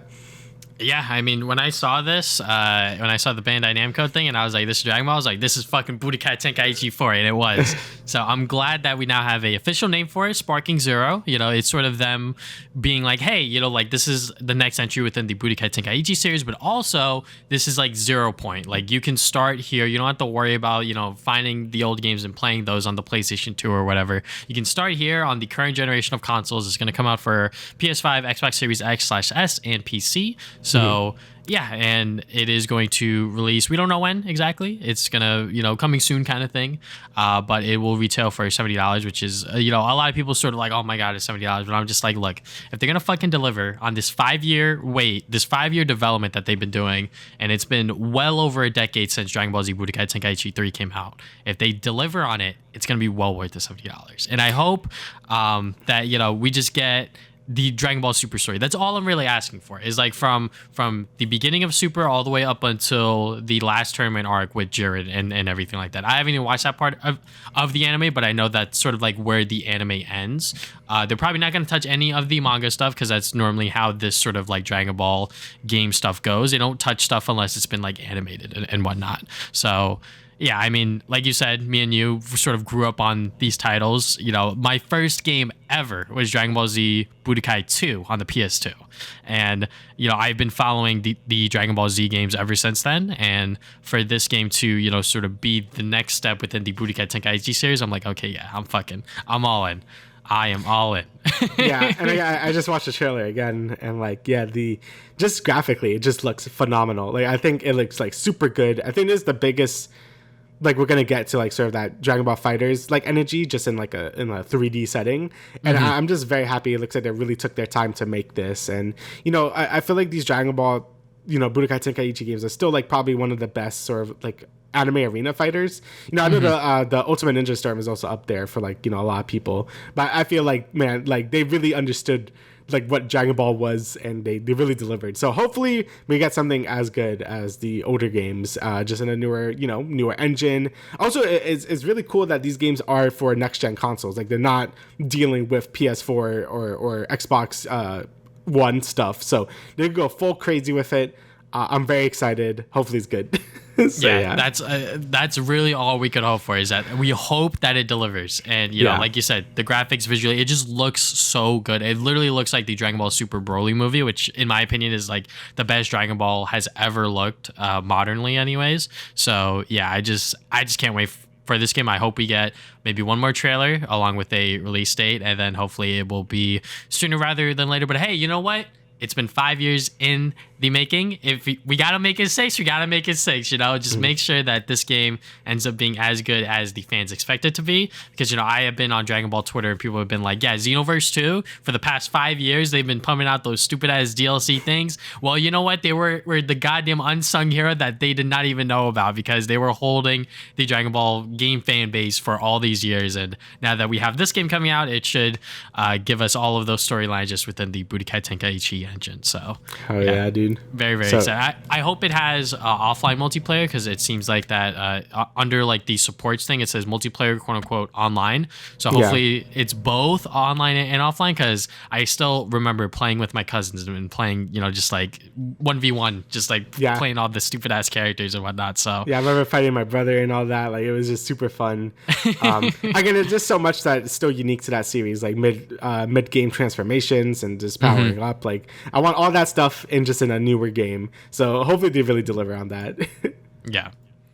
All right. So next one I'm going to talk about here is the God of War Ragnarok free DLC. I still have to play Ragnarok, but we have Valhalla, which should come out tomorrow, I believe. Yeah. So yeah, I mean, this is just crazy. The fact that this is like a free DLC piece that they're just adding on. I believe it's sort of like a roguelike mode, right? Where it's sort of just like you're just battling out against other monsters and creatures or whatever. So yeah, I mean, it's just like with the brand new Last of Us mode, kind of thing that they're adding on to part 2 is pretty much just that, but with the God of War stuff. So yeah. Yeah, Sony seems to really like their roguelite modes at the moment. Hey, I'm always down for that. I love roguelites. It just depends on how you do it. And I'm interested to see how they really approach this in like sort of God of War because with Last of Us, I feel like it's easier with like guns to be like, oh, you pick up a new gun and it's like different and stuff. For God of War, like the weapons have like really unique movesets and like there's only like 3 weapons in God of War, so you can't really do like weapon drops or anything because like there's not that many to begin with. So I wonder if it's gonna be more like I don't know how they're gonna do like the drops or how things are gonna work because that's really important for roguelites and stuff. So I'm really interested to see how they approach it. Like what's the rewards? Like what do you get from it? How fun it is. But I'm interested because I think the combat in God of War is super fun. People on Twitter can say whatever they want, like, oh, movie games or whatever. But I legit do really enjoy the combat in God of War. I think it's like pretty fun. And having a more gameplay focused mode on the combat seems like a really fun time. So hopefully the roguelike mode is like pretty in depth. Again, it's free, so you can't really complain that much about it. Yeah. But I am interested to see how they approach it because I'm a bit. I'm not snobby about roguelites, but I do have like certain expectations when it comes to them. So hopefully it's good and it turns out good because again, it's free DLC, so I can't really complain. Yeah, I'm gonna play it though. So very excited for that. Also, I guess I could bring up the Final Fantasy 16 DLC that also like shadow dropped. The day of. So the first part of the DLC shadow dropped. I haven't played it yet because I was working, but it looks like it's like more of a tinier DLC that came out with it where you could fight like Omega and you could do like a whole new dungeon and stuff. That looks fun. And then the second part of the DLC is coming out next year. It's spring. We could fight Leviathan and like do that whole fight, which sounds great because there's so many teases in the game about like another boss fight that just wasn't there yet. So it looks like now they're filling in that gap with this DLC. And apparently that DLC is supposed to be really big. It's supposed to be like 10-ish hours or something.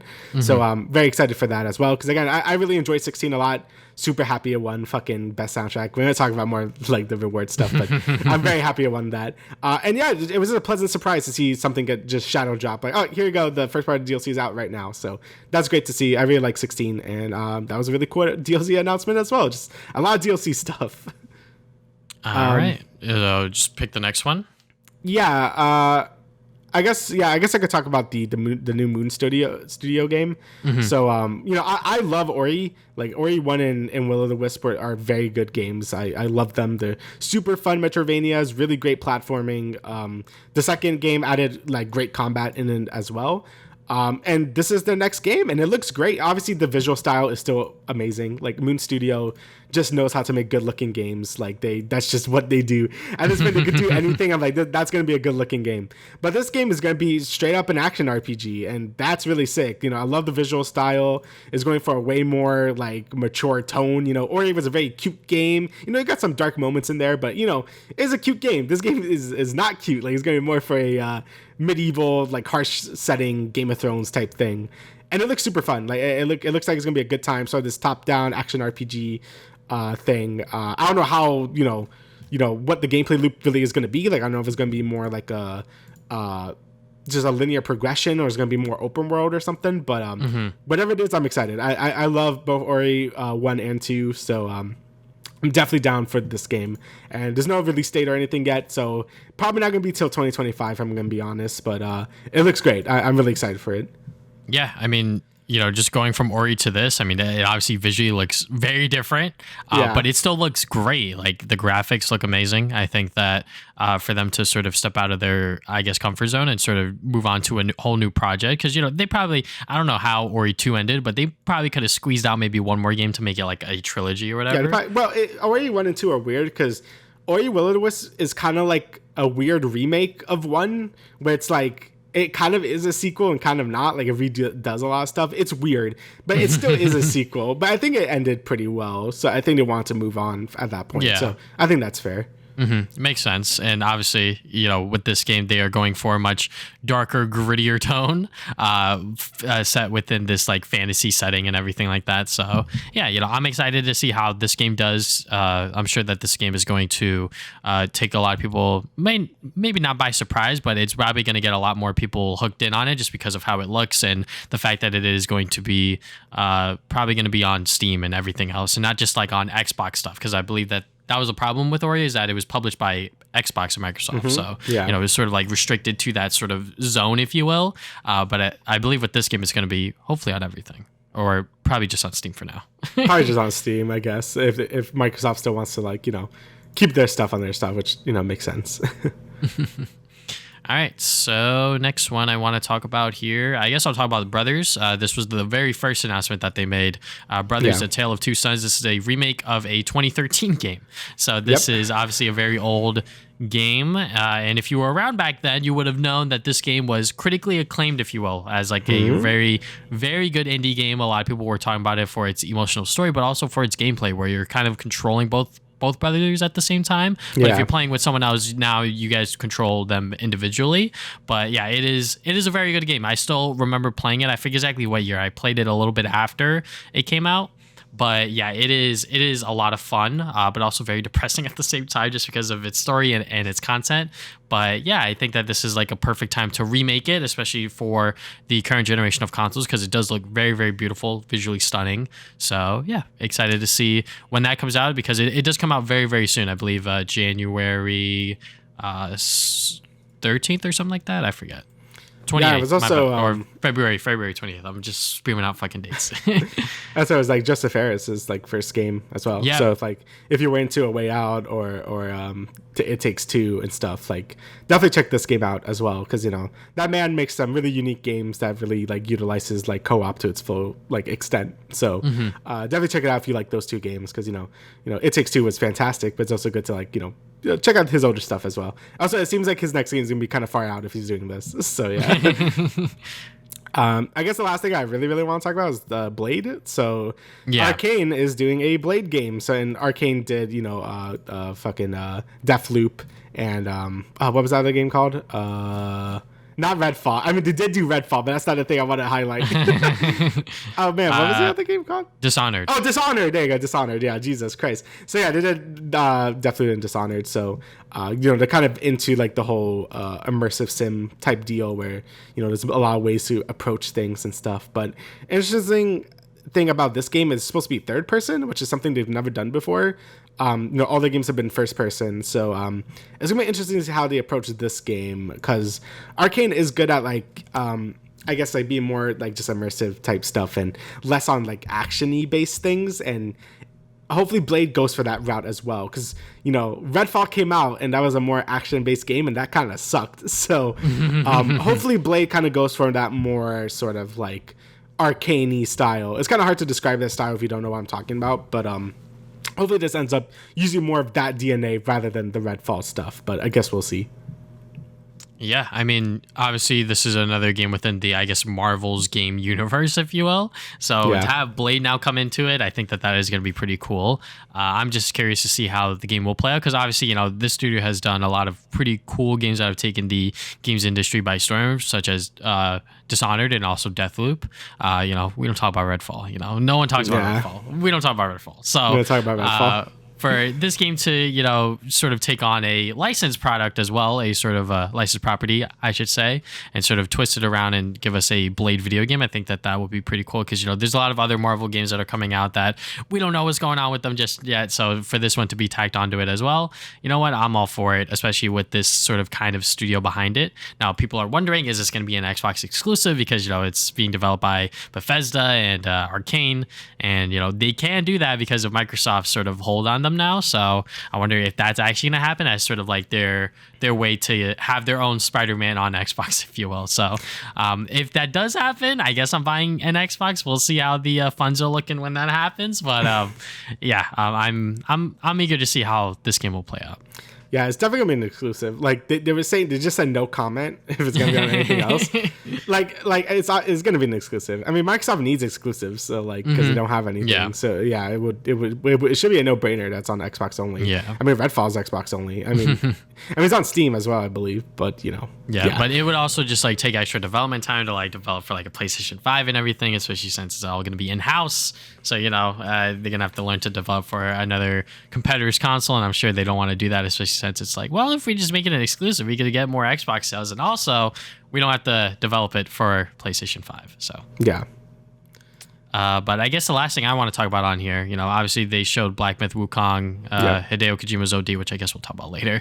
But I want to talk about Lost Records. Bloom and Rage, this is Donut's next game, which is like kind of crazy because I thought that they would step away from these sort of like graphic adventure games. I don't know why. I feel like after I don't know if they lost the Life is Strange license, but they're just not doing okay, so like Square Enix owns Life is Strange, and now Don't Nod doesn't work with Square Enix anymore, I believe.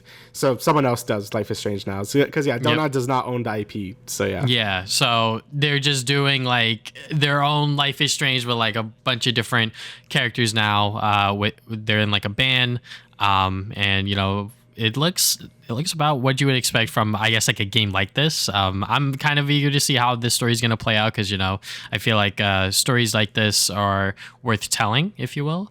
It's going to take place within 1995. So I think that is also like a very cool angle to take it from just because, it is very much like, I guess, like an easier way to do it is to just like have it set within modern day. And, you got like the whole cell phones things and everything like that and sort of social media, and they could do that angle. But the fact that they're, being like, hey, it takes place in 1995, it looks like they're doing like their own like Life is Strange, or not Life is Strange, fucking Stranger Things, whatever concept, if you will, because there's like some weird magical things going on here that I don't know what the hell's going on, but yeah. Yeah, like Donut's been very busy. Like they're doing this. They did that platformer thing that came out like this month or last month, I think. And they're doing that giant RPG thing they're doing as well, which looks like not The Witcher. So like they've been busy for like a smaller studio. So that's pretty interesting to see.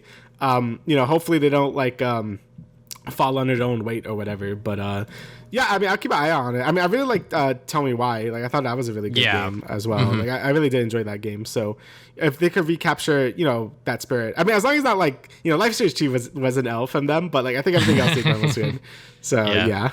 I think that is a hot take from us, from people who have played it nowadays, just because Life is Strange 2, as it was coming out, it was just so long in between episodes. I mean, Damian just forgot like everything, and it just felt like the story was just all clunky. Yeah. Anyways, that's a whole other topic. Yeah, we've answered about that now.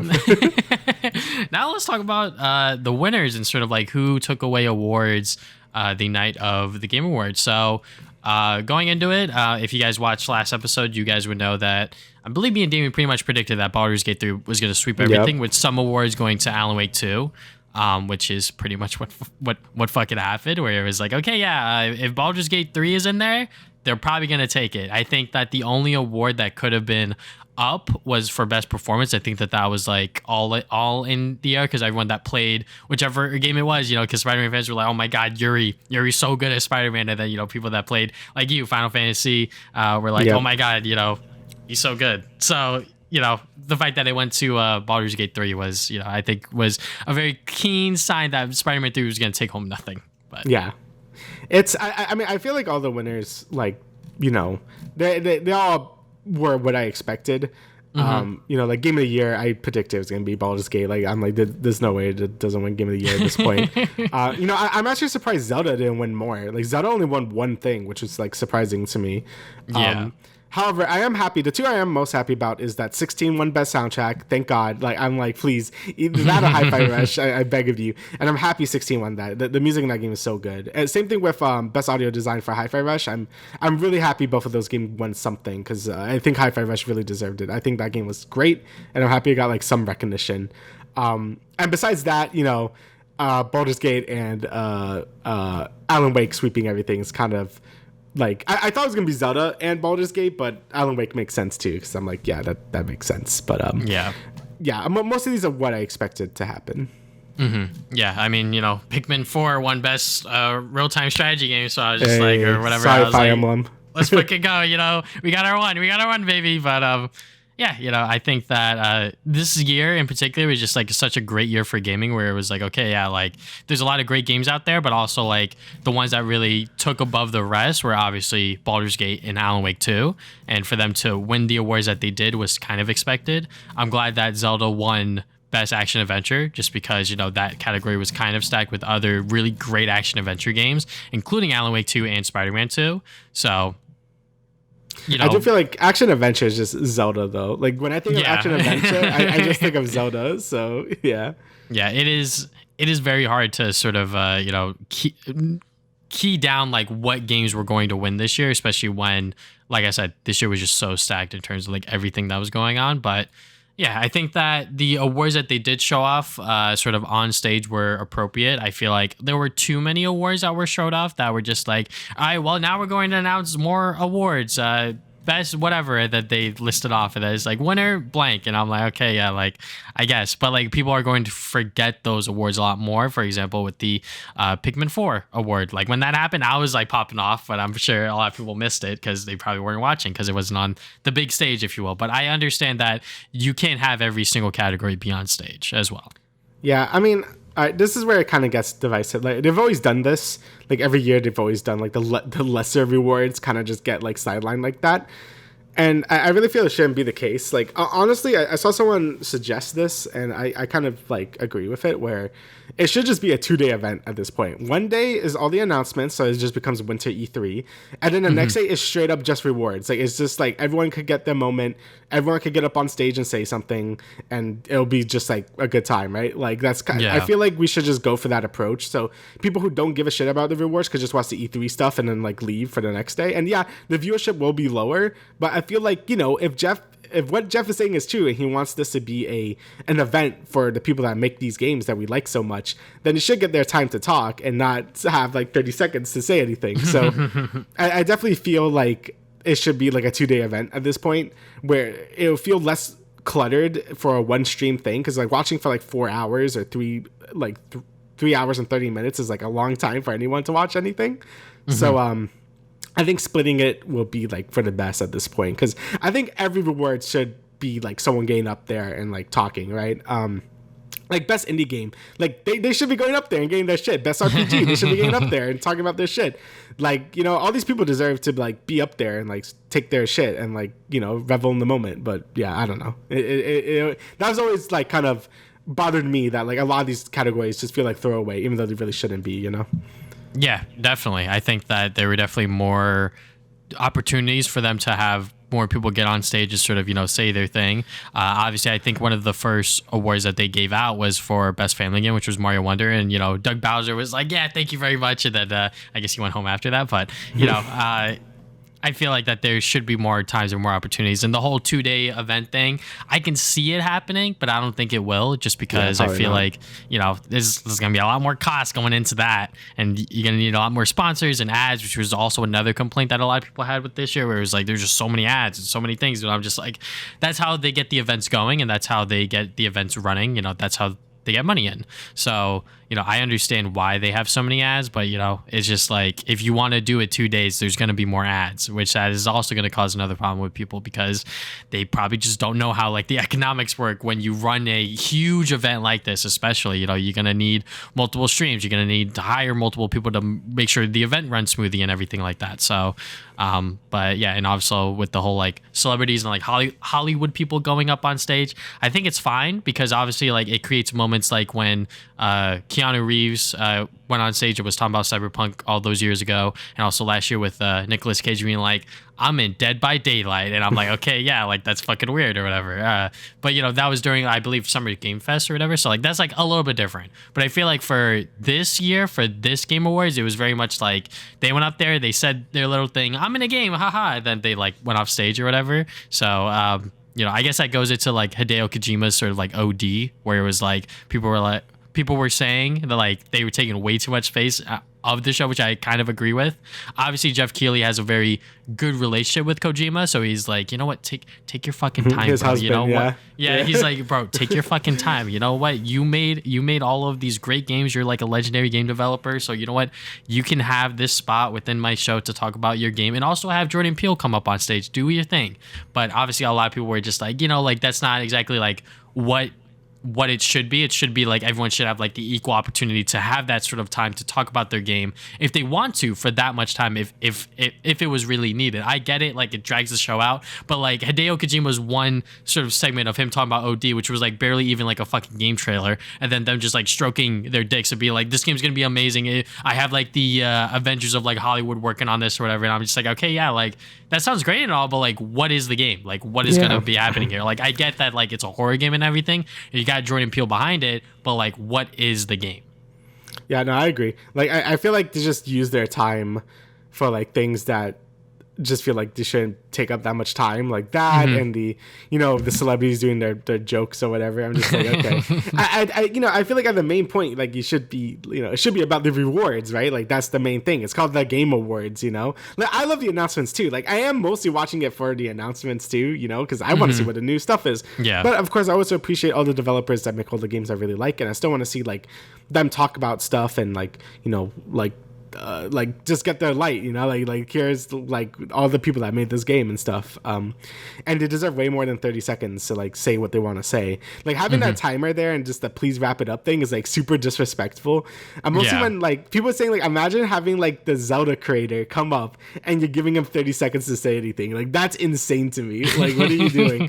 So I don't know, I just believe that, I mean, I feel like this was never a problem until this year either. Like I feel like every creator was able to like say what they had to do and then get off the stage, and it was only like maybe a minute or two. Like they didn't really like the only one that took forever was Christopher like Judge, like just Christopher Judge, taking like 8 minutes to talk, which is like kind of funny. But when like Astarion's voice actor Neil, I forgot what his last name was, hold on, I need to find it. But yeah, for Baldur's Gate, right? Yeah, for Baldur's Gate, yeah.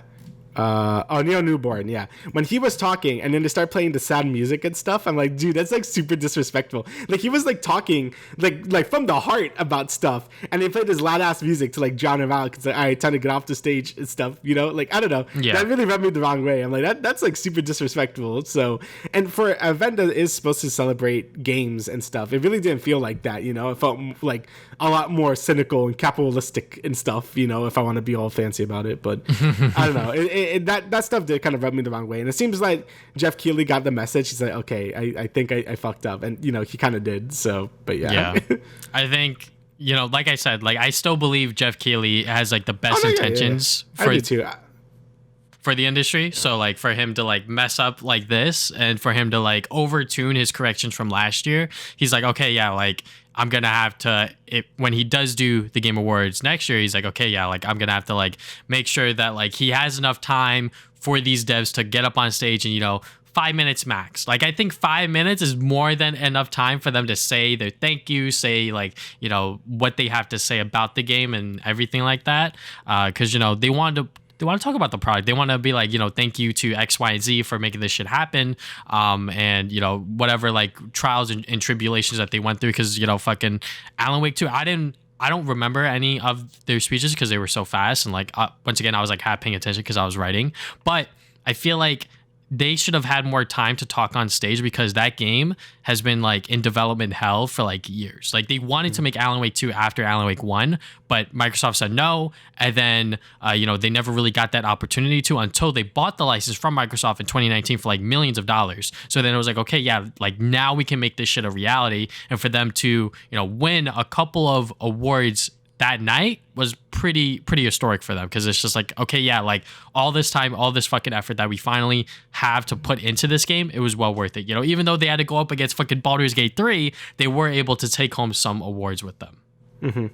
Yeah, I agree. It's I don't know. It's a weird situation, and like you said, like I don't think Jeff Keighley's like this evil guy or whatever. Like some people would like turn out to like, like, oh, this guy is like the worst. Like, I do feel like he has done actually like a lot of good for like just the gaming communities in general. Him organizing Summer Game Fest and the Game Awards. Like I feel like we wouldn't have any of these big events if it wasn't for him. Yeah. So yeah, like I do think he has done a lot of good for the gaming communities and stuff. And but I just feel like this was a misdirection. Like I feel like he just overcorrected from last year, and hopefully next year's shows a lot more respect to the developers, and I think it's actually a good cap off of the year, because this year has been fantastic for video games. Like it's been like really, really good. Like there's been so many great games coming out this year, but it's been like terrible for the industry. And I feel like this has been like a good cap off point, and being like, yeah, like just fuck the developers, I guess, that make these games, Like, yeah. I really feel like is a conversation that, is always had, but should be had more, being like, yeah, these developers should get more recognition and should be getting like, unionized and all that stuff. Because yeah, it's been a terrible, terrible year for the gaming industry. Also, him not addressing the layoffs. I saw some people like mad about him not addressing that. And I think he maybe should have said something, because it's not like he keeps like a neutral stance on stuff. Like he has said stuff when the Activision Blizzard stuff was happening. Like he did say like, that stuff was bad. So yeah. Like, I would have appreciated if he did say something like, like the layoffs were like massive this year, and like, we like are sorry that all that stuff happened. But either way, I still thought the Game Awards was a decent time, but I do think like a lot of the stuff did feel pretty weird. Champ in this one, not gonna lie. Do you want to talk about the Christopher Judge joke that he made this year? Yeah, we could talk about it. So want to...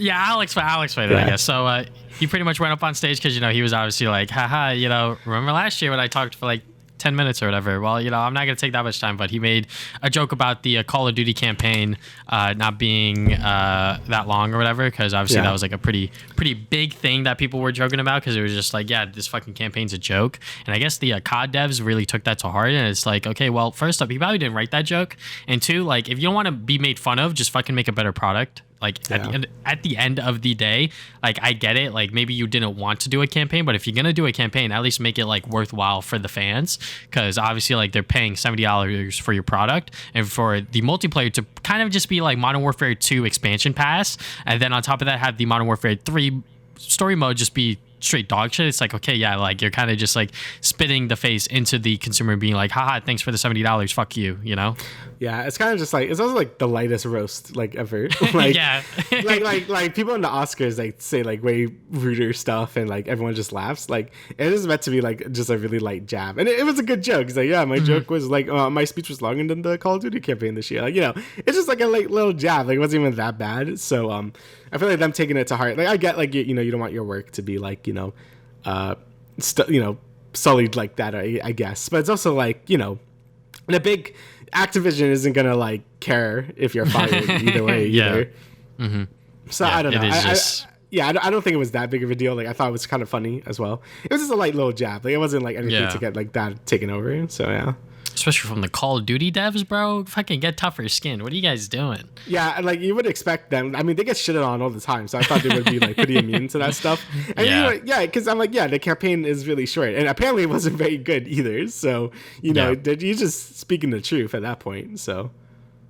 All right, so we saved this for last just because it's a fucking stupid ass topic, but people are rallied up over this one because I guess people don't know what Baldur's Gate 3 is, but yeah, Spider-Man 2 went 0 for 7 at the Game Awards, which shouldn't really surprise anyone. I mean, I was surprised that it even got nominated that many times, but the fact that it took home 0 awards, I mean, I think that's fine, just because this year of gaming, as someone who's going, like, I'm fucking spoiling it right now. My game of the year this year is Spider-Man 2. As someone who who says that is my game of the year, for them to take home 0 awards at the Game Awards is fine, because the game industry in general has had so many great games. Like I've said before, Baldur's Gate 3, Alan Wake 2, Zelda. Not every single one of these games can take home these awards. And if you just take Baldur's Gate 3 away, now Spider-Man 2 has to go up against Alan Wake or Zelda or whatever.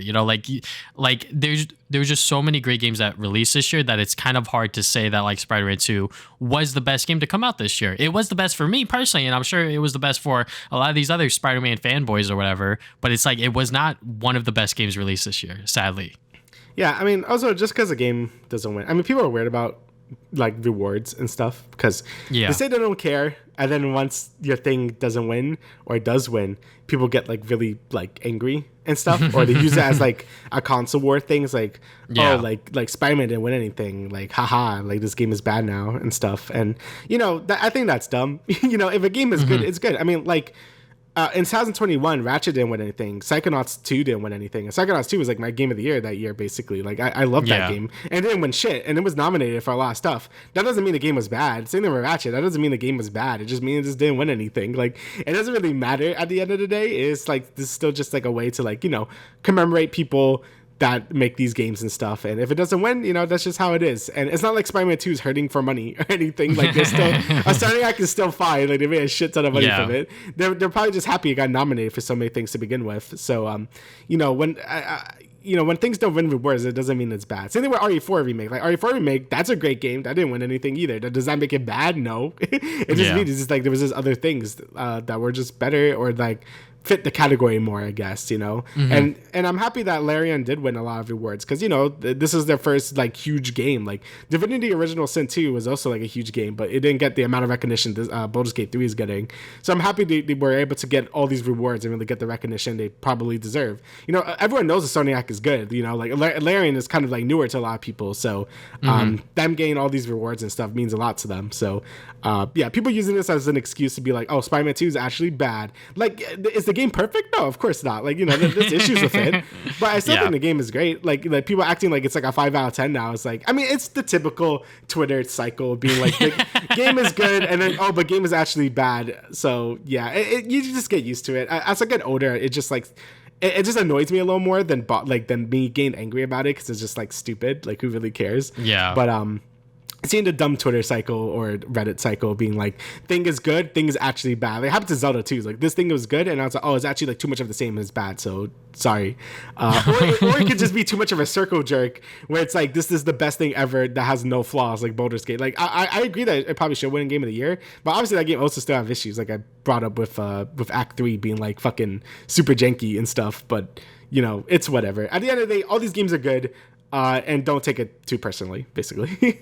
Yeah. I mean, if you guys were to do your research, when Spider-Man 2018 got nominated at the Game Awards, it also went 0 for 7 or something like that. It didn't take home anything, I'm pretty sure. Yeah. Because 2018 was also another fucking stacked year for a gaming. You had Red Dead Redemption 2, and you also had God of War 2018, I should say. Yeah. So, 2018 was also another stacked year where it was just like, okay, yeah, Spider-Man unfortunately couldn't take home anything. I still love that game, and that was still my personal game of the year because I just love Spider-Man and I loved what that game was able to accomplish. And same thing for Spider-Man 2. Like obviously there's flaws with it, there's problems with it, but I can look past those flaws and problems because I just love the game so much. And same thing for Baldur's Gate 3. A lot of people really love that game, but like you said, Damian, a lot of people don't talk about Act 3 and sort of how buggy and glitchy that part of the game is. I believe now they patched it out along with like a bunch of other stuff. They fixed a lot of things. Yeah. So like, they fixed it, but even then, like as the game was out, it was like this shit was like unplayable, but no one really talked about it because the game itself was just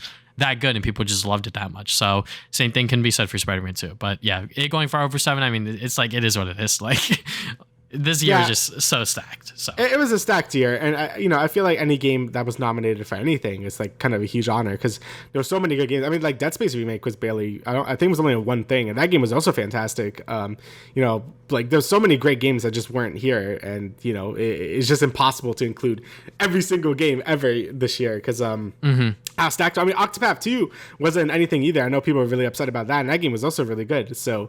Yeah, I think just being nominated is a huge honor in general, especially for a stacked year like this. So, yeah, if Spider-Man 2 didn't win anything, don't take it like personally or anything. Like, it's just how things roll out and stuff. And, it is what it is. If the game is good to you, that's all that really matters at this point. Like, if you like the game, like I like the game, still my number 2 of the year probably. I'm flip-flopping between that and 16 if I think it's my number 2. But either way, Spider-Man 2 is very good. It's definitely like top 3 this year for me. So, but again, it can be used as a Twitter argument now, so whatever. Yeah. I just find it very funny when I go through my girlfriend's TikTok page, and for some reason, she loves Baldur's Gate 3, but for some reason, she always gets these fucking TikToks that are just like Spider-Man 2 nerds being like, how did Baldur's Gate 3 win when this is the gameplay for Spider-Man 2? And I'm just like, this shit is such a meme, and it's so terrible. It's so dumb, too, because like they're not even the same genre. Like, I don't understand what are we doing here? Like, one is a tactical RPG, and the other one is like an action adventure game. Like, what the fuck? Like, I keep seeing that too. I'm like, but they're not even comparable. Like, they're not the same like type of game. I don't understand what these are supposed to be showing. They're the two completely different things going for different stuff. But whatever. Yeah, it's dumb. Like, gamers discover Baldur's Gate 3 and different genres. It's fucking crazy, guys. Yeah, it's dumb. But yeah, we'll see. Maybe Spider-Man 3 could win at least one game award when that game eventually comes out. I think Wolverine's I told my brother, I'm like, Sonic feels like Leonardo DiCaprio, but it just can't get an Oscar. Like they've had they had Ratchet and Spider-Man 2018, and just can't get. I feel like Wolverine's gonna be when they finally get one, but we'll see. Yeah. If it comes out on 2025, probably not, because GTA 6 comes out. So they really got the release timings have been just like, it's been bad. Yeah. But yeah. So, hopefully Insomniac Games could get one of these awards one of these days. But you know what? Like we said, it doesn't really matter at the end of the day, because it's about the whole industry as a whole. And obviously there's like a community behind it, and sort of like how their opinions and their views are. And, maybe even some of them didn't play every single game this year. Like, me and Damian tried our best to play everything. But obviously, there were a few things I slipped through the cracks, such as Alan Wake 2. I still have to play that along with Damian. But yeah, overall, the Game Awards once again this year, just with a few more problems, unfortunately. Yeah, hopefully they fix that by next year, but I guess I'll see what Jeff Keighley has to say about it once that comes around. So yeah. All right. So is there anything else you would like to add, Godzilla? No, that's everything. All right. So thank you guys for listening to the Travis and Damian podcast, episode 127. We will see you guys a week from now, I believe. So yeah. See you guys then. See ya.